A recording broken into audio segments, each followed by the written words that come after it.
Hello everyone, I am Duke, and in today's video we'll be diving into the lore for the Soviet Bloc in the world of Konflikt 47. If you're new to the channel then welcome, and for my returning viewers let me know what you think of the setting in the comments below. Konflikt 47 is an alternate history World War II setting produced by Warlord Games in Nottingham, England, and with what seemed to be the end of the war in sight, atomic weaponry was deployed to devastating effect, but it caused unforeseen consequences. Rifts in space-time opened at the test site in Los Alamos and the bomb site at Dresden. Rapid technological advancement followed as scientists studied the anomalies caused by these rifts, and now in the year of 1947, the fate of the world hangs in the balance, as man, monster and machine wage all-out war for global dominance. Which brings us to the faction we're discussing today, so without further ado, let's find out what the Soviet Bloc is up to in the world of Konflikt 47. To outsiders, the opening of the Dresden Rift appeared to catch the Soviets off guard. However, thanks to the extensive spy networks of the Soviet Bloc, the rifts were not as surprising as many may think.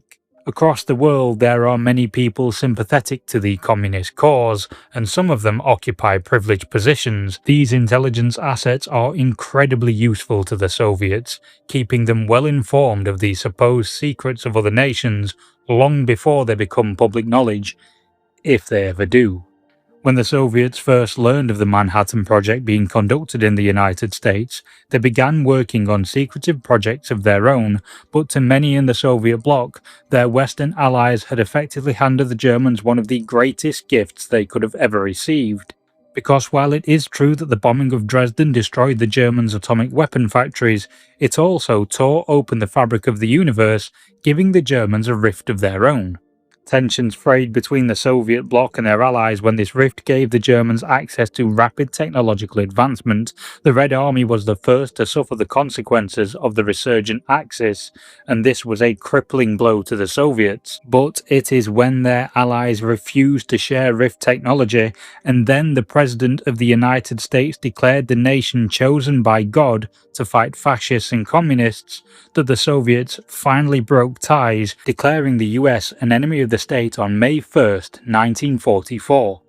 Effectively, the Soviets became a third contender in a war they were rapidly becoming outgunned in. Adapting quickly, it was only through the sheer weight of numbers and raw manpower of their armies that they held back the Axis and avoided being overrun. Very soon it became clear that while they could hold back their enemies for now, there would be no hope for the Soviets without rift technology. So the directive from their leadership was simple: the army must acquire rift technology by any means necessary. So the Soviets turned to their vast intelligence networks, and the bloc sent operatives throughout the world to infiltrate every echelon of society in numerous nations. At first, knowledge only trickled back to Moscow, but now it flows freely. The information reaching the Soviet scientists has allowed them to make great leaps forward and develop new advancements. Despite having no rift of their own to study, they have reverse-engineered Walker technology from other nations, then deployed it to the front as soon as possible, and it has proven highly effective. But far beyond their advancements in Walker technology, the flow of information regarding other nations' rift tech has allowed Soviet scientists to take their genetic manipulation research from the theoretical to a grim, inhumane, and dubiously ethical reality in a matter of weeks. Now the Soviets are gaining strength in Konflikt 47 and have risen to meet the challenge of the new world of rift technology. The sheer manpower of the Red Army has been bolstered by the terrifying power of Zhukovoi sonic technology, which brutalizes flesh and bone with sound waves. And alongside traditional tanks and armoured vehicles, light walkers range ahead of their armies, and giant, multi-limbed walking tanks bring mighty guns to bear on enemy forces. In the ranks of their infantry, crude suits of power armour are now seen alongside standard-issue uniforms advancing across the battlefield, while monstrous Ursus infantry break enemy lines at the vanguard. The ultimate goal of the Soviet bloc in Konflikt 47 is to spread the communist ideals across the globe, though achieving this without a rift of their own to accelerate their already rapid technological advancement will be difficult, if not impossible. and the Soviet leadership knows this. To address this, Dresden has become the target of much of the Red Army's war planning.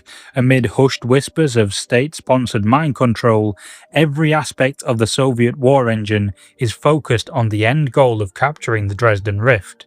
And all the while the propaganda reaches new heights, so the public of the Soviet bloc are suitably motivated to see this aim achieved. Meanwhile, the Soviet army battles the Japanese to the east and the Axis to the west, holding both at bay in an impressive display of might, despite lacking a rift of their own from which to advance their technology. Not that this has really stopped them. While they may have at first seemed to be playing catch-up in a war they were woefully outgunned in, now the world may tremble before the rise of Soviet forces. Were Dresden to fall to the Red Army, the US and British Commonwealth may well find themselves the next target. Which brings our exploration of the Soviet bloc in Konflikt 47 to an end for today. If you'd like to learn more about the world of Konflikt 47, click the link to your left. Alternatively, to discover more lore for games like 1490 Doom or Trench Crusade, click the video link to your right.